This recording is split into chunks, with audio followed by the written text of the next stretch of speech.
നമസ്കാരം. ആസ്ട്രോമീഡിയയുടെ എല്ലാ മാന്യപ്രേക്ഷകർക്കും പുതിയൊരധ്യായത്തിലേക്ക് ഒരിക്കൽ കൂടി ഹാർദമായ സ്വാഗതം. ഞാൻ ജ്യോത്സ്യൻ പ്രമോദ് പണിക്കർ പെരിങ്ങോട്. ഇന്നത്തെ അധ്യായം എന്താണെന്നുള്ളത് എല്ലാ പ്രേക്ഷകർക്കും മനസ്സിലായി കാണും. 2025 രാഹു കേതു മാറ്റത്തെ സംബന്ധിച്ചിട്ടാണ് ഇന്നത്തെ അധ്യായം അവതരിപ്പിക്കുന്നത്. മലയാള വർഷം 1200 ഇടവമാസം 4-ാം തീയതി, ഇംഗ്ലീഷ് വർഷം 2025 മെയ് മാസം 18-ാം തീയതി ഞായറാഴ്ച വൈകുന്നേരം 6:52 രാഹുകേതു പകർച്ച സംഭവിക്കുകയാണ്. ഈ വർഷത്തെ സുപ്രധാനമായിട്ടുള്ള 3ാമത്തെ ഗ്രഹമാറ്റം. അതായത് മാർച്ച് 29-ാം തീയതി ശനി മാറിക്കഴിഞ്ഞു. മെയ് മാസം 14-ാം തീയതി വ്യാഴമാറ്റം സംഭവിക്കുന്നു. മെയ് 18-ാം തീയതി രാഹുകേതു മാറ്റം സംഭവിക്കുന്നു. 1.5 വർഷ കാലയളവാണ് രാഹുകേതുക്കൾ ഒരു രാശിയിൽ നിൽക്കുക.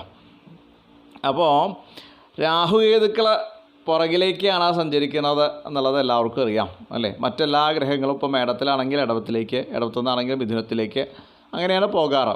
പക്ഷേ രാഹുകേതുക്കൾ ഇപ്പോൾ നിൽക്കുന്നത് രാഹു മീനം രാശിയിലും കേതു കന്നി രാശിയിലാണ്. അതിനി കുംഭൻ രാശിയിലേക്കും ചിങ്ങം രാശിയിലേക്കാണ് സഞ്ചരിക്കാൻ പോകുന്നത്. അപ്പോൾ ഈ രാഹുകേതുക്കൾ ആരാണെന്നുള്ളത് നമ്മൾ ആദ്യം മനസ്സിലാക്കണം. അതൊരു പുരാണകഥയിലെ കാര്യം ആദ്യം പറയാം. ഈ സിംഹികേയൻ അഥവാ സംഹികേയൻ എന്ന് പറയുന്ന ഒരു അസുരൻ, അങ്ങനെ ഒരു അസുരപ്പടയിലെ പ്രമുഖന്മാരാണ് ഈ സിംഹികേയൻ. അപ്പോൾ അദ്ദേഹം ഈ പാലാഴി കടന്ന സമയത്ത് വേഷം മാറിയിട്ട്, ദേവന്മാരും അസുരന്മാരും തമ്മിലാണല്ലോ അവർ സഖ്യം ചേർന്നിട്ടാണല്ലോ പാലാഴിയൊക്കെ കടന്നത്. പക്ഷേ അമൃത് കിട്ടിയപ്പോൾ അത് ദേവന്മാർ കൈക്കലാക്കി. അപ്പോൾ അതിൽ കുറച്ച് വിദ്വത്തരം കൂടുതലുള്ള ഒരു അസുരനാണ് സിംഹികേയൻ. മൂപ്പരെന്താ ചെയ്തത് വെച്ചാൽ ഒരു ദേവന്മാരുടെ വേഷമൊക്കെ ധരിച്ച് അവരുടെ ഇടയിൽ ഇരുന്നിട്ട് അമൃത് പാനം ചെയ്യാൻ പോയി. അപ്പോൾ രാഹുകേതുക്കളാണെന്നുള്ളത് പെട്ടെന്ന് ആർക്ക് മനസ്സിലായി? സൂര്യേന്ദ്രന്മാർക്ക് മനസ്സിലായി. അപ്പോൾ അവർ മഹാവിഷ്ണുവിൻ്റെ വീരം ധരിപ്പിച്ചു അത്രേ. ആയിരിക്കുന്നത് ദേവനൊന്നുമല്ല, ആയിരിക്കുന്നത് സിംഹികേയൻ എന്ന അസുരനാണ്. ആ പറഞ്ഞ മാത്രയിൽ മഹാവിഷ്ണു എന്ത് ചെയ്തു? തൻ്റെ ചക്രായുധം അങ്ങോട്ട് പ്രയോഗിച്ച് ഇയാളെ 2 കഷ്ണങ്ങളാക്കി, 2 ഭാഗമാക്കിയാൽ മുറിച്ചു. അപ്പോഴേക്കും കുറച്ച് അമൃത ഇദ്ദേഹം അകത്താക്കിയിട്ടുണ്ടായിരുന്നു എന്നാണ് പറയണേ. അപ്പോൾ അതുകൊണ്ട് ചത്തില്ല അത്രേ. അതായത് ജീവൻ പോയില്ല, അമൃത ഉള്ളിലുള്ളത് കൊണ്ട് ജീവൻ ബാക്കിയായി. അപ്പോൾ ആ ദേഷ്യത്തിൽ എന്താ അദ്ദേഹം ചെയ്യണമെന്ന് വെച്ചാൽ ഇടയ്ക്കിടയ്ക്ക് സൂര്യേന്ദ്രന്മാരെ ഇങ്ങനെ ഗ്രസിക്കും. സൂര്യേന്ദ്രന്മാരെ ഗ്രസിക്കുക എന്ന് പറയുമ്പോൾ അവർക്ക് ഗ്രഹണത്തിന് കാരണമാവും. സൂര്യേന്ദ്രന്മാരെ അങ്ങോട്ട് മറയ്ക്കും. അത് പുരാണം. എന്നാൽ അങ്ങനെയൊന്നുമല്ല ഗ്രഹണം സംഭവിക്കുന്നത് എന്നുള്ളത് നമുക്ക് എല്ലാവർക്കും അറിയാം അല്ലേ. ക്രാന്തിവൃത്തം എന്ന് പറയുന്ന ഒരു സാങ്കല്പിക പാതയുണ്ട്. ക്രാന്തിവൃത്തം എന്ന് പറയുമ്പോൾ സൂര്യേന്ദ്രന്മാരുടെ സാങ്കല്പിക പാതകൾ. ഈ പാതകൾ തമ്മിൽ കൂട്ടിമുട്ടുന്ന 2 നോഡുകളാണ്, അഥവാ 2 ബിന്ദുക്കളാണ് രാഹുകേതുക്കൾ. അപ്പോൾ അതിൻ്റെ ശക്തമായിട്ടുള്ള സ്വാധീനം ഗ്രഹനിലയിലുണ്ട്. അപ്പോൾ നമ്മൾ ഗ്രഹണ ദിവസം നമ്മൾ നോക്കിക്കഴിഞ്ഞാൽ മനസ്സിലാവും, രാഹുകേതുക്കൾ അല്ലെങ്കിൽ രാഹുവിനോട് ചേർന്ന് സൂര്യൻ നിൽക്കുന്നുണ്ടാവും, അല്ലെങ്കിൽ രാഹുവിനോട് ചേർന്ന് ചന്ദ്രൻ നിൽക്കുന്നുണ്ടാവും, കേതുവിനോട് ചേർന്ന് സൂര്യൻ നിൽക്കുന്നുണ്ടാവും, കേതുവിനോട് ചേർന്ന് ചന്ദ്രൻ നിൽക്കുന്നുണ്ടാവും. അപ്പോൾ ഇതിനെ സാധാരണയായിട്ട് രാഹുഗ്രസ്തം, കേതുഗ്രസ്തം എന്നിങ്ങനെ പറയാറുണ്ട് ഗ്രഹണങ്ങൾക്ക്. അപ്പോൾ അതിശക്തരായ 2 പേരാണ്. അതായത് തലയും വാലും അത് ഓപ്പോസിറ്റ് തിരിച്ചിട്ടാണ് നിൽക്കുക. ഒരാൾ നിൽക്കുന്നതിൻ്റെ 7ാമത്തെ രാശിയിലാണ് മറ്റാൾ വരിക. അപ്പോൾ അവർക്ക് ഗ്രഹനിലയിൽ വലിയ സ്വാധീനമുണ്ട്. അങ്ങനെയുള്ള ആളുകൾ നമ്മുടെ ചാരവശാൽ എങ്ങനത്തെ ഫലമാണ് ഓരോ കൂടുകാർക്കും തരിക എന്നുള്ളതാണ് നമ്മൾ മനസ്സിലാക്കേണ്ടത്. അപ്പോൾ ഇതിൻ്റെ ചരിത്രം പറയാണ്ട് അപ്പോൾ അതിലേക്ക് കിടക്കുക എന്ന് പറഞ്ഞാൽ മോശമായില്ലോ അല്ലേ. അമൃത വിഷകാരക സർപ്പ എന്ന് പറയുക. അമൃത വിഷകാരകത്വം, വിഷത്തിൻ്റെ കാരകത്വം, ചതീരകാരകത്വം, ബന്ധനത്തിൻ്റെ കാരകത്വം, ഇതൊക്കെ രാഹുവിനും. അഖില ഇവിടെ മറിച്ച് എന്ന് പറയുന്ന സമയത്ത് വ്രണഗണ്ഡകാരക ശിഖി, വ്രണരോഗം, ഖണ്ഡകാരകത്വം, മുറിക്കപ്പെടുക, ശസ്ത്രക്രിയ നടത്തിയ പോലെയുള്ള കാരകത്വം, മുറിക്കപ്പെടുന്ന എല്ലാ കാരകത്വവും കേതുവിനാണ്. അപ്പോൾ ഈ 2 ആളുടെയും കാരകത്വം നോക്കുമ്പോൾ നല്ലതൊന്നുമില്ല. അപ്പോൾ അത് ഓരോ ഭാവത്തിലും വരണ സമയത്ത് ഓരോരുത്തർക്ക് എങ്ങനെ വരിക എന്നുള്ളത് നമുക്ക് മേടം രാശി മുതൽ നമുക്ക് മനസ്സിലാക്കാം. അപ്പോൾ മേടക്കൂറ് എന്ന് പറയുമ്പോൾ അശ്വതി, ഭരണി, കാർത്തികയുടെ ആദ്യത്തെ 15 നാഴിക അല്ലേ. അവർക്ക് ഇപ്പോൾ 12-ലാണ് രാഹു, അത് ഇനി 11-ലേക്ക് വരും. കേതു ആണെങ്കിൽ 5ലേക്കും വരും.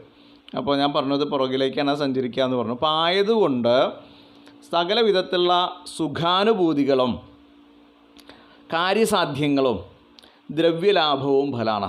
11ാം ഭാവത്തിൽ പൊതുവേ ചാരവശാൽ 11ൽ നിൽക്കുന്ന എല്ലാ ഗ്രഹങ്ങളും അനുകൂല ഫലം കൊടുക്കുന്ന ആൾക്കാരായിട്ട് കാണാറുണ്ട്. അത് പാപഗ്രഹങ്ങളാണെങ്കിലും ശുഭഗ്രഹങ്ങളാണെങ്കിലും താരതമ്യേന 11ൽ സഞ്ചരിക്കുമ്പോൾ എല്ലാവിധ ഐശ്വര്യാഭിവൃദ്ധികളും കാര്യസാധ്യങ്ങളും ഫലമായിട്ട് വരുന്നുണ്ട്. അപ്പോൾ എല്ലാ അതിപ്പോൾ ഏഴരശനിയും ഒന്നും ബന്ധപ്പെടുത്തി നോക്കേണ്ട കാര്യമില്ല, വ്യാഴമഴയായിട്ട് ബന്ധപ്പെടുത്തി നോക്കേണ്ട കാര്യമില്ല. ഇവിടെ രാഹുകേതു മാറ്റാണ് വിഷയം. അപ്പോൾ ചില ആൾക്കാർക്ക് സംശയം ഉണ്ടാവും, അപ്പോൾ മേടക്കൂറുകാർക്ക് ഏഴരശനിയല്ലേ, അപ്പോൾ അതൊക്കെ സാധിച്ചു വരുമോ? പക്ഷേ രാഹുകേതുക്കൾ മാറിയത് മുതൽ ഉടനെ നല്ല ഫലങ്ങൾ ചെയ്യാൻ അല്ലെങ്കിൽ ചീത്ത ഫലങ്ങൾ ചെയ്യാൻ തുടങ്ങും. എന്താണ് അതിന് ഒരു പ്രത്യേകമായിട്ടുള്ളൊരു ഫലം ആചാര്യൻ പറഞ്ഞു വെച്ചിട്ടുണ്ട്. ശശിതനയ ഭുജംഗോ പാകതോ സർവകാലേ. ശശിതനയൻ എന്ന് പറയുമ്പോൾ ബുധനാണ് കേട്ടോ.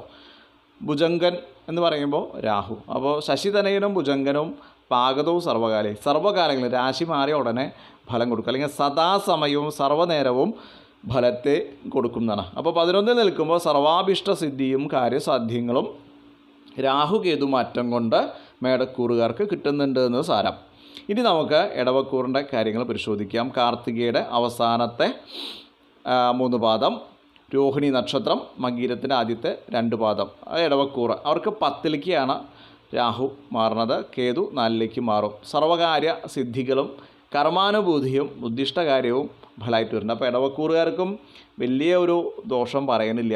ലാഭം എന്ന് ഹാനിഞ്ച ലാഭം എന്ന് പറഞ്ഞത് കൃത്യമായിട്ടുള്ള നിയമമുണ്ട്. ശ്ലോകം കേൾക്കുന്നത് ആളുകൾക്ക് അലർജി ആയതുകൊണ്ട് അത് പറയണില്ല പ്രാവശ്യം. അപ്പോൾ അതിൻ്റെ പ്രമാണം വേണ്ടവർ തപ്പി പിടിച്ച് കണ്ടുപിടിച്ചോളാം. അപ്പോൾ എന്തായാലും 10ൽ നിൽക്കുന്ന രാഹു, 4ൽ നിൽക്കുന്ന കേതു ഇടവക്കൂറുകാരെ സംബന്ധിച്ച് സർവകാര്യ സിദ്ധികളും സമ്മാനിക്കും. കർമാനുഭവം ഉണ്ടാവും, കർമാനുഭൂതി ഉണ്ടാവും. അവൻ ചെയ്യുന്ന കാര്യത്തിന് അനുഭവസിദ്ധി ഉണ്ടാവും. ഉദ്ദിഷ്ട കാര്യങ്ങളെല്ലാം രാഹു കേതു മാറ്റം കൊണ്ട് ഇടവക്കൂറുകാർക്ക് സാധ്യമായിട്ട് വരും തന്നെയാണ് പറയാനുള്ളത്.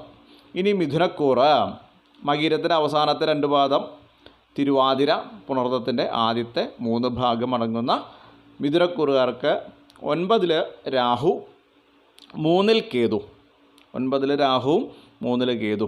അപ്പോൾ 3ൽ വരുമ്പോൾ എന്താ പറഞ്ഞിട്ടുള്ളത്? ദേഹക്ഷയം, വിത്ത വിനാശ സൗഖ്യം എന്നുള്ളതാണ്. കാര്യതടസ്സങ്ങൾ, ഭാഗ്യനാശം, അതായത് 9 കൊണ്ട് ഭാഗ്യം ചിന്തിക്കുക, ആ ഭാഗ്യത്തിന് നാശം വരും. പിതൃദുഃഖം അനുഭവിക്കുക, അച്ഛൻ്റെ വിയോഗമോ അല്ലെങ്കിൽ പിതൃജന തുല്യരായിട്ടുള്ള ആളുകളുടെ വിയോഗം കൊണ്ടുള്ള ദുഃഖം, അതങ്ങനെ തന്നെയാണ് വരിക. അതിൽ വേറൊന്നും പറയാനില്ല. അപ്പോൾ അങ്ങനെയുള്ള അനുഭവങ്ങൾ ഉണ്ടാവാൻ സാധ്യതകൾ ഏറെയുണ്ട്. പൂർവീക സ്വത്ത്, ഇതിപ്പോൾ പ്രായഭേദമന്യ വ്യത്യാസം വരും കേട്ടോ, സംശയമില്ലാത്ത കാര്യമാണ്. ഓരോ പ്രായത്തിനനുസരിച്ചിട്ട് വ്യത്യാസങ്ങൾ വരാം. പൂർവീക സ്വത്ത് അന്യാധീനപ്പെട്ടു പോവുക. നമ്മൾ കുറേ കാലങ്ങളായിട്ട് നമ്മുടെ പൈതൃകമായിട്ട് ലഭിച്ച സ്വത്ത് കയ്യിൽ നിന്ന് പോവുക. അതിപ്പോൾ ഈ ജപ്തി പോലെയുള്ള നടപടികളിൽ കൂടെയൊക്കെ ആകാനുള്ള സാധ്യതകൾ കൂടുതലുണ്ട്. അന്യന്മാർ കൈവശപ്പെടുത്തലും അതിൻ്റെ ഭാഗമായിട്ട് പറയാനുണ്ട്. ധർമ്മവിഘ്നം സംഭവിക്കുക, അവനവൻ്റെ പൂർവിക ആചാരത്തിൽ നിന്ന് വിട്ട് വിരുദ്ധമായിട്ട് പ്രവർത്തിക്കേണ്ട സാഹചര്യം. ഓരോ തറവാട്ടുകാർക്കും ഓരോ തരത്തിലുള്ളതായ ധർമാനുഷ്ഠാനങ്ങളുണ്ടാവും. അതെല്ലാം വിട്ട് അന്യത്വം, അതായത് അന്യന്മാരുടെ കടന്നുകയറ്റം നിമിത്തം അവനവൻ്റെ തറവാടിന് നാശം സംഭവിക്കാമെന്ന് മനസ്സിലാക്കുക. അതിൽ വിവാഹം പോലെയുള്ള കാര്യങ്ങളൊക്കെ ഉണ്ടാവാം, ഇൻ്റർകാസ്റ്റ് മാരേജ് പോലെയുള്ള കാര്യങ്ങളെ കൊണ്ടൊക്കെയും അങ്ങനെ സംഭവിക്കാനുള്ള സാധ്യതകളുണ്ടെന്ന് ആചാര്യം പറഞ്ഞിട്ടുണ്ട്. അപ്പോഴാണ് അത്ര നമ്മുടെ കുലം നശിക്കുക. അതിലേക്ക് നമ്മൾ അധികം പോകുന്നില്ല. ധർമ്മവിഘ്നം സംഭവിക്കും എന്നുള്ളത് മനസ്സിലാക്കിയാൽ മതി. ഇനി കർക്കിടകക്കൂറിലേക്ക് പോയി കഴിഞ്ഞാൽ പുണർദത്തിൻ്റെ അവസാനത്തെ 15 നാഴിക, പൂയം, ആയില്യം നക്ഷത്രം അടങ്ങുന്ന കർക്കിടകക്കൂറ്. അവർക്ക് 8ലേക്ക് രാഹുവും 2ൽ കേതുവും സഞ്ചരിക്കുന്നുണ്ട്.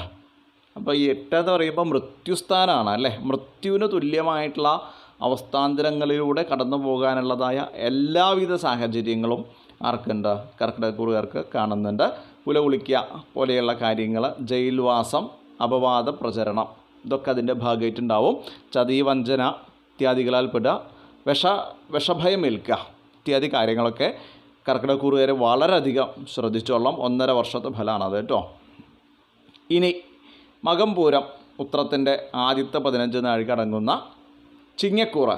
അവർക്ക് 7ലേക്ക് രാഹു, ജന്മത്തിൽ കേതു.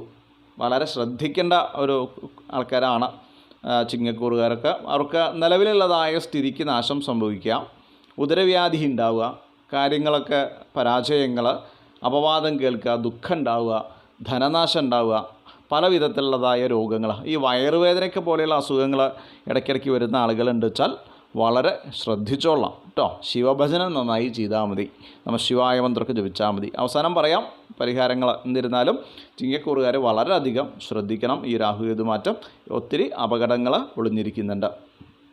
ഇനി നമുക്ക് കന്നിക്കൂറിലേക്ക് പോയി കഴിഞ്ഞാൽ ഉത്രത്തിൻ്റെ അവസാനത്തെ 3 പാദം, അത്തം നക്ഷത്രം, ചിത്ര നക്ഷത്രത്തിൻ്റെ ആദ്യത്തെ 2 പാദങ്ങൾ. അവർക്ക് കന്നിക്കൂറുകാർക്ക് 6ലേക്കാണ് രാഹു വരുന്നത്, 12ൽ കേതുവാണ്. 6ൽ രാഹു 12ൽ കേതു വളരെ നല്ലതാണ്. സകല വിധത്തിലുള്ള സുഖാനുഭൂതികളും ശത്രുനാശങ്ങളും കുറേ കാലമായിട്ട് ഉപദ്രവിച്ചു വരുന്ന എല്ലാവിധ ശത്രുക്കളും അടങ്ങുന്ന ഒരു സമയമാണ്. ശത്രുനാശം ഉണ്ടാവും, രോഗാദികൾക്ക് ശമനം ഉണ്ടാവും, അസുഖമുള്ള ആൾക്കാർക്കൊക്കെ ഒരു സമാധാനം ഈ രാഹുകേതു മാറ്റത്തിലൂടെ വന്ന് ചേരും കേട്ടോ. കേസിൽ വിജയം ഉണ്ടാവും, ഉദ്ദിഷ്ട കാര്യങ്ങളൊക്കെ നേരെയാവും ചെയ്യും. പ്രധാനമായിട്ട് രോഗാദി ദുരിതങ്ങളിൽ നിന്നുണ്ടാകുന്ന മോചനം, അതേപോലെ തന്നെ ശസ്ത്രക്രിയ കഴിഞ്ഞിട്ടുള്ള ആളുകൾക്കൊക്കെ അതൊക്കെ സമാധാനമാവുക പോലെയുള്ള കാര്യങ്ങളൊക്കെയും ഈ രാഹുകേതു മാറ്റത്തിലൂടെ കന്നിക്കൂറുകാർക്ക് കിട്ടാൻ പോകുന്ന നല്ല കാര്യങ്ങളാണ്. ഇനി നമുക്ക് തുലാക്കൂറിലേക്ക് വന്നു കഴിഞ്ഞാൽ ചിത്ര നക്ഷത്രത്തിൻ്റെ അവസാനത്തെ 2 പാദം, ചോതി നക്ഷത്രം, വിശാഖം നക്ഷത്രത്തിൻ്റെ ആദ്യത്തെ 3 പാദങ്ങൾ. അത് അവർക്ക് 5ൽ രാഹു 11ൽ കേതുവാണ്. അപ്പോൾ 11ൽ കേതു വന്നിട്ട് കാര്യമൊന്നുമില്ല. 5ൽ രാഹു നിൽക്കുന്നത് കൊണ്ട് ധനനാശങ്ങളുണ്ടാവുക. നേരത്തെ പറഞ്ഞ മാതിരി പൂർവിക സ്വത്ത് നശിക്കുക, അപൂർവിക സ്വത്ത് നശിച്ച് അന്യന്മാരുടെ കൈവശം എത്തിപ്പെടുക, സന്താന അരിഷ്ടതകൾ, ബുദ്ധിനാശം, ഇതൊക്കെ ഉണ്ടാവുക. പ്രജ്ഞാപ്രതിഭ, മേധ, അവനവൻ്റെ കഴിവൊന്നും തെളിയിക്കാൻ കഴിവുണ്ടെങ്കിലും ആ കഴിവുകളൊന്നും തെളിയിക്കപ്പെടാതെയോ അംഗീകരിക്കപ്പെടാതെയോ പോകാം. പ്രതിഭ ഉണ്ടാവുക, നമ്മൾ വളർത്തിയെടുക്കുന്ന ബുദ്ധിയാണ് അത് പ്രതിഭ, അതൊന്നും വേണ്ട രീതിയിൽ പ്രവർത്തിക്കേണ്ടി വരിക. മേധ എന്ന് പറയുമ്പോൾ ധാരണാശക്തി നഷ്ടപ്പെടുക. അപ്പോൾ ധാരണയൊക്കെ നശിച്ച് നമ്മൾ തോന്നിയതുപോലെ നമ്മുടെ ബുദ്ധി പ്രവർത്തിക്കും. വളരെയധികം ശ്രദ്ധിക്കണം കേട്ടോ. അല്ല നമ്മൾ അനാവസരത്തിൽ കയറിയിട്ട് അല്ലേ പറയില്ലേ, ആവശ്യമില്ലാത്ത കാര്യത്തിൽ അനവസരം എന്നാണ് അതിന് പറയുക, അതിൽ കയറി ഇടപെടാതൊക്കെ ഇരിക്കുക. അപ്പോൾ അവനവൻ്റെ കാര്യം നോക്കി ജീവിച്ചാൽ വലിയൊരു കുഴപ്പം ഈ തുലാക്കൂറുകാർക്ക് ഉണ്ടാവുന്നതല്ല എന്നുള്ളത് പ്രത്യേകമായിട്ടൊന്ന് മനസ്സിലാക്കുക. ഇനി നമ്മൾ വൃശ്ചികക്കൂറിലേക്ക് വന്നാൽ വിശാഖം നക്ഷത്രത്തിൻ്റെ അവസാനത്തെ 15 നാഴിക, അനിഴം തൃക്കേട്ട. അവർക്ക് 4 രാഹു 10ൽ കേതു ആവുക. നല്ല സകല വിധത്തിലുള്ളതായ ദുഃഖാദി അനുഭവങ്ങളും സുഖനാശങ്ങളും എന്നർത്ഥം. ദുഃഖാദി അനുഭവങ്ങളും മാതൃനാശവും, മാതൃജന വിയോഗം, അമ്മയ്ക്ക് തുല്യരായിട്ടുള്ള ആളുകളിൽ നിന്നുണ്ടാകുന്ന ദോഷങ്ങളും അവർക്കുണ്ടാകുന്ന ദോഷങ്ങളും വാഹനാപത്തുകളും സുഖനാശവും ഫലമായിട്ട് കാണുന്നുണ്ട്. 4 സുഖസ്ഥാനായതുകൊണ്ടാണ് അങ്ങനെ ഒരു ഫലം വരുന്നത്. അവനവൻ്റെ കുടുംബം വളരെ ശ്രദ്ധിക്കണം, നമ്മൾ ശ്രദ്ധിക്കേണ്ടതാണ്. കുടുംബനാഥനായിരിക്കുന്ന ആളുകൾക്കുള്ള മുന്നറിയിപ്പാണ് കേട്ടോ. പല വിധത്തിലുള്ളതായ പൊടുന്നനുണ്ടാകുന്ന ആപത്തുകൾ, അപ്പോൾ അലർട്ടായിട്ടിരിക്കണം. ഇനി അങ്ങനെ ഒരു ആപത്തുണ്ടായി കഴിഞ്ഞാൽ അതിനെ നേരിടാനുള്ള മുൻകരുതലുകളും നമ്മൾ ഇതിനോടുകൂടി സ്വീകരിക്കേണ്ടത് ഈ വൃശ്ചികക്കൂറുകാരെ സംബന്ധിച്ച് വളരെ പ്രധാനമായിട്ടുള്ള കാര്യമാണ്. ഇനി നമുക്ക് ധനുക്കൂറിലേക്ക് വന്നു കഴിഞ്ഞാൽ മൂലം പൂരാടം ഉത്രാടത്തിൻ്റെ ആദ്യത്തെ 15 നാഴിക ധനുക്കൂറ്. അവർക്ക് 3ൽ രാഹു 9ൽ കേതുവാണ്. 3ൽ 9ലൊക്കെ നന്നു. സകല വിധത്തിലുള്ളതായ സൗഖ്യങ്ങളും സഹോദര ഗുണങ്ങളും ഇഷ്ടവാർത്താ ശ്രവണവും, അതായത് നല്ല വാർത്തയ്ക്ക് കേൾക്കുക, അവനവനെ പറ്റിയിട്ട് പൊക്കി പറയുക, അങ്ങനെയൊക്കെ പറയില്ലോ. പൊക്കിയിട്ട് അങ്ങോട്ട് താഴ്ത്ത് വീഴാതിരിക്കാൻ ശ്രദ്ധിച്ചോളണം കേട്ടോ. ഉയരം കൂടുന്തോറും വീഴ്ചയുടെ ആഴം കൂടും. അപ്പോൾ ഇഷ്ടവാർത്താ ശ്രവണം ഉണ്ടാവും, ധാരാളം ഉണ്ടാവും. നമ്മളതിനെങ്ങനെ പൊക്കി ഉയരത്തെത്തിക്കാനുണ്ടാകുന്ന സുഹൃത്തുക്കൾ, അതുകൊണ്ടുള്ള നേട്ടങ്ങൾ ഉണ്ടാകുന്ന ആൾക്കാരുണ്ടാവും കേട്ടോ. അതുകൊണ്ടാണ് പ്രത്യേകമായിട്ട് അത് അങ്ങനെ തന്നെ പറയാൻ കാരണം. സുഹൃത്തുക്കളാൽ ഉണ്ടാകുന്ന കാര്യസാധ്യങ്ങളും ഫലമായിട്ട് കാണുന്നുണ്ട്. അപ്പോൾ ധനക്കൂറുകാരെ സംബന്ധിച്ച് രാഹുകേതു മാറ്റം ദോഷമില്ല എന്ന് തന്നെ പറയാം. ഇനി നമുക്ക് മകരക്കൂറിലേക്ക് വന്നു കഴിഞ്ഞാൽ ഉത്രാടത്തിൻ്റെ അവസാനത്തെ 3 പാദം, തിരുവോണം നക്ഷത്രം, അവിട്ടത്തിൻ്റെ ആദ്യത്തെ 2 പാദങ്ങൾ അടങ്ങിയിട്ടുള്ള മകരക്കൂറ്. അവർക്ക് 2ൽ രാഹു 8ൽ കേതുവാണ്. ദ്രവ്യനാശം എന്ന് പറയുമ്പോൾ ധനനാശം. ധനം എന്ന് പറഞ്ഞു കഴിഞ്ഞാൽ നമ്മൾ എടുത്തു വെച്ചിട്ടുള്ള പൈസ ഉണ്ടല്ലോ, ഡെപ്പോസിറ്റൊക്കെ ഇട്ടിട്ടുള്ള പൈസയൊക്കെ, അതൊക്കെ എടുത്ത് ചിലവാക്കേണ്ട സമയമാണ്. വാക്കിനാലുണ്ടാകുന്ന ആപത്തുകൾ, നമ്മൾ നല്ലതായിരിക്കും പറയുക, പക്ഷേ മറ്റുള്ളവരുടെ കാഴ്ചയിൽ അത് ദോഷമാവുക. അതുകൊണ്ടുണ്ടാകുന്ന ആപത്തുകൾ, വലുതായിട്ടുള്ള കലഹങ്ങൾ, ഗൃഹത്തിൽ സന്തുഷ്ടിക്കുറവ് എന്ന് പറഞ്ഞു കഴിഞ്ഞാൽ ഒരു ബുദ്ധിമുട്ട് എപ്പോഴും വീട്ടിലുണ്ടാവുക, അല്ലെങ്കിൽ ഒരു അസ്വസ്ഥത എപ്പോഴും വീട്ടിലുണ്ടാവുക, ഒരു സന്തോഷക്കുറവ് എപ്പോഴും വീട്ടിലുണ്ടാവുക. അത് വളരെ ശ്രദ്ധിച്ചോളാം. അതിനുള്ള സാഹചര്യങ്ങൾ പരമാവധി ഒഴിവാക്കാനാണ് അങ്ങനെ പറയണത്. വലത്തെ കണ്ണിനുണ്ടാകുന്ന രോഗങ്ങളെ കൊണ്ടുണ്ടാകുന്ന ആപത്തുകൾ, വലത്തെ കണ്ണിന് ഓപ്പറേഷൻ പോലെയുള്ള കാര്യങ്ങൾക്കൊക്കെ സാധ്യതകൾ കൂടുതലുണ്ട്. വിദ്യാഭ്യാസ രംഗത്ത് കാര്യമായിട്ടുള്ള തടസ്സം ഉണ്ടാവുക. ഹയർ സ്റ്റഡിക്കൊക്കെ പോകുന്ന വിദ്യാർത്ഥികൾ ഈ ഉത്രാടം, തിരുവോണം അവിട്ടൊക്കെ കണ്ടിട്ട് ഒന്ന് ശ്രദ്ധിക്കുന്നത് നല്ലതാണ് കേട്ടോ.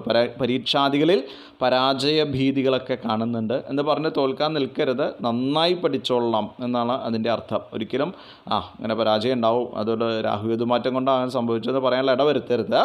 അവനവൻ്റെ ന്യൂനത പരിഹരിക്കുക. അപ്പോൾ വിദ്യാർത്ഥികൾ വളരെ ശ്രദ്ധിക്കണം. ഈ നക്ഷത്രത്തിൽപ്പെട്ട വിദ്യാർത്ഥികൾ വളരെയധികം ശ്രദ്ധിക്കേണ്ടതാണ്. ഇനി നമുക്ക് കുംഭക്കൂറിൻ്റെ വിശേഷങ്ങൾ നോക്കാം. അവിട്ടത്തിൻ്റെ അവസാനത്തെ 2 പാദം ചതയം നക്ഷത്രം, പൂരോരുട്ടാതി നക്ഷത്രത്തിൻ്റെ ആദ്യത്തെ 3 പാദം. കുംഭക്കൂറിൽ ജന്മത്തിൽ രാഹു സഞ്ചരിക്കുന്നു, 7-ൽ കേതു സഞ്ചരിക്കുന്നു. വളരെ ദോഷമാണ്. ജന്മത്തിലെ രാഹു, 7-ലെ കേതു. ദേഹക്ഷയം, അതേപോലെ തന്നെ വധൂവരാദികൾക്കുണ്ടാകുന്ന ദോഷം. ഈ നക്ഷത്രത്തിൽപ്പെട്ട ആൾക്കാർ, വിവാഹം കഴിഞ്ഞിട്ടുള്ള ആൾക്കാരെ കണ്ടുവച്ചാൽ ഈ ഹണിമൂണിനൊന്നും വല്ലാണ്ട് സാഹസികമായിട്ടുള്ള സ്ഥലത്തേക്കൊന്നും പോണ്ട, വളരെയധികം ശ്രദ്ധിച്ചേക്കാം. രോഗാപത്തുകൾ കരുതിയിരിക്കണം. കാര്യതടസ്സങ്ങൾ, ബന്ധനം, ഇതിലൊക്കെ സാധ്യതകളുണ്ട്, വളരെയധികം ശ്രദ്ധിക്കണം. തടങ്കല്ല് വയ്ക്കുക, കുറ്റാരോപിതനാകുക, വാഹനം കൊണ്ടുണ്ടാകുന്ന ആപത്തുകൾ ഉണ്ടാക്കുക, വളരെ യാത്രയ്ക്ക് ഭംഗങ്ങൾ. അതിപ്പോൾ ഔദ്യോഗിക യാത്രയാണെങ്കിലും ഉല്ലാസയാത്രയാണെങ്കിലും പരമാവധി ശ്രദ്ധിച്ചും കണ്ട് കാര്യങ്ങൾ ചെയ്യണം. നമുക്കിപ്പോൾ യാത്ര കൂടാതെ പറ്റില്ല, യാത്ര ചെയ്യേണ്ടത് യാത്ര ചെയ്തേ പറ്റൂ. എന്നിരുന്നാലും നമ്മൾ വളരെയധികം ശ്രദ്ധിക്കേണ്ടതാണ്. ഇനി നമുക്ക് മീനക്കൂറിൻ്റെ വിശേഷങ്ങൾ നമുക്ക് നോക്കാം. പൂരോരുട്ടാതിയുടെ അവസാനത്തെ 15 നാഴിക, ഉത്രട്ടാതി, രേവതി നക്ഷത്രമടങ്ങുന്ന മീനക്കൂറിൽ 12-ൽ രാഹുവാണ്, 6-ൽ കേതുവാണ്. 12 എന്ന് പറയുമ്പോൾ നരകസ്ഥാനം എന്ന് പറയും അല്ലേ, നരകം തന്നെയാണ് ഫലമായിട്ട് കാണുന്നത്. പലതരത്തിലായ ബുദ്ധിമുട്ടുകൾ ഈ രാഹുകേതു മാറ്റം കൊണ്ടുണ്ടാവും. അധപ്പതനങ്ങൾ, അധപ്പതനം സ്ഥാനാൽസ്വസ്ഥയ ഭ്രംശമധപ്പതനം, നിലവിലുള്ളതായ സ്ഥിതിവിശേഷത്തിൽ നിന്ന് താഴത്തേക്ക് വരിക. അത് അപ്രതീക്ഷിതമായിട്ടുള്ള ടെർമിനേഷനൊക്കെ പ്രതീക്ഷിക്കാം. ഉയർന്ന ഉദ്യോഗത്തിലൊക്കെ ഇരിക്കുന്ന ആളുകൾ വളരെയധികം ശ്രദ്ധിക്കേണ്ടതാണ്. പൂരോരുട്ടാതി, ഉത്രട്ടാതി, രേവതി, മീനക്കൂറിൽപ്പെട്ട പൂരോരുട്ടാതിയും ഉത്രട്ടാതി, രേവതി നക്ഷത്രക്കാർ ശ്രദ്ധിക്കണം. സ്ഥാനനാശം, ധനദുർവ്യയങ്ങൾ, ധാരാളം ഒരു ആവശ്യമില്ലാണ്ട പൈസ നാശമായി പോവുക, തടങ്കലിരിക്കേണ്ട അവസ്ഥ, ടെർമിനേഷൻ പോലെയുള്ള കാര്യങ്ങൾ, ശാരീരിക മാനസിക വൈകല്യങ്ങൾ, വിഷഭോജനം, അതായത് ഫുഡ് പോയ്സൺ, ഇതൊക്കെ വളരെയധികം ഈ മീനക്കൂറുകാർ ശ്രദ്ധിക്കണം. അതേപോലെ തന്നെ കാൽമുട്ട് മുതൽ പാദം വരെയുള്ള ഭാഗങ്ങളിലുണ്ടാകുന്ന രോഗങ്ങളും സർജറികൾക്കും സാധ്യതയുണ്ട്. അപ്പോൾ വളരെയധികം ശ്രദ്ധിച്ചു വയ്ക്കാം. അപ്പോൾ ഇങ്ങനെയാണ് മേടം മുതൽ മീനം വരെയുള്ള 12 കൂറിൽപ്പെട്ട ആളുകളുടെ സ്ഥിതിവിശേഷങ്ങൾ രാഹുകേതു മാറ്റങ്ങളെ കൊണ്ട് ഞാൻ വിലയിരുത്തിയിരിക്കുന്നത്. അതിന് പ്രമാണമുണ്ട്, അതിന് ആധികാരികമായിട്ടുള്ള ഗ്രന്ഥങ്ങളുണ്ട്, ശാസ്ത്രീയമായിട്ട് തയ്യാറാക്കിയതാണ്. അപ്പോൾ പ്രമാണം കേൾക്കാൻ ചില ആളുകൾക്ക് താല്പര്യമില്ലാത്തത് കൊണ്ട് അത് പറഞ്ഞില്ല എന്ന് മാത്രമേ ഉള്ളൂ. ഇതിന് കൃത്യമായിട്ടുള്ള പ്രമാണമുണ്ട്. മന്ത്രേശ്വര പ്രണീതമായിട്ടുള്ള ഫലദീപിക പോലെയുള്ള ഗ്രന്ഥങ്ങളിൽ ഇതിൻ്റെ വിശേഷങ്ങൾ കൃത്യമായിട്ട് തന്നെ രേഖപ്പെടുത്തി വെച്ചിട്ടുണ്ട്. വിവിധ ഹോരകൾ നോക്കിക്കഴിഞ്ഞാലും നമുക്കിതിൻ്റെ പ്രമാണങ്ങൾ നമുക്ക് കിട്ടുന്നതാണ്. അപ്പോൾ ഇതിനുള്ള പരിഹാരം എന്ന് പറഞ്ഞാൽ രാഹു എന്ന് പറയുമ്പോൾ ഭണിയാണ്. ഭണി എന്ന് പറയുമ്പോൾ സർപ്പമാണ്. സർപ്പക്കാവുകളിൽ സ്ഥിരമായിട്ട് പോയിട്ട് ദർശനം നടത്തുക. പ്രമുഖ സർപ്പക്കാവുകളൊക്കെ ഉണ്ട്, പ്രാധാന്യം കൂടുതലുള്ള സർപ്പക്കാവുകളൊക്കെ ഉണ്ട്. അവിടെയൊക്കെ പോയിട്ട് ദർശനം നടത്തുക. ശിവഭജനം, ശിവസഹസ്രനാമജപം, ശിവന് ധാരാ പിൻവിളക്ക്, പുഷ്പാഞ്ജലി, കൂവളമാല ചാർത്തുക പോലെയുള്ള കാര്യങ്ങൾ. അധകൃതന്മാരെ സഹായിക്കുക, അത് വളരെ, അതായത് തീരെ ഗതിയില്ലാത്ത ആൾക്കാരെ ഭക്ഷണം കൊടുത്തിട്ടാണെങ്കിലും വസ്ത്രം കൊടുത്തിട്ടാണെങ്കിലും ദാനം കൊടുത്തിട്ടാണെങ്കിലും അവരൊക്കെ സഹായിക്കുക. അതേപോലെ തന്നെ നമഃശിവായ മന്ത്രം, പഞ്ചാക്ഷര മന്ത്രം ജപിക്കുക, ഓംകാരം കൂട്ടി ജപിക്കുക. ഇതൊക്കെ ചെയ്തു കഴിഞ്ഞാൽ കുറേ ആപത്തുകളൊക്കെ അകലും. പിന്നെ അവനവൻ്റെ ജാതകത്തിലുള്ള രാഹുകേതുക്കളുടെ പൊസിഷനൊക്കെ മനസ്സിലാക്കി അത് അവനവൻ്റെ ജീവിതത്തിൽ എത്ര കണ്ട് സ്വാധീനം വരുത്തണു എന്നൊക്കെ ഉള്ളത് അഭിജ്ഞ ദൈവജ്ഞന്മാരുടെ സഹായം തേടിയിട്ട് മനസ്സിലാക്കുക. സ്വയം വിലയിരുത്തൽ ഇതിൽ എക്സ്പെർട്ട് അല്ലാതെയുള്ള ആളുകൾ ചെയ്യരുത്. അഭിജ്ഞ ദൈവജ്ഞന്മാരുടെ സമക്ഷം ചെന്നിട്ട് കാര്യങ്ങളൊക്കെ ചോദിക്കുക. അപ്പോൾ ഇതൊക്കെയാണ് രാഹുകേതു മാറ്റവുമായിട്ട് നിങ്ങളോട് സംവദിക്കാനുള്ളതായ കാര്യങ്ങൾ.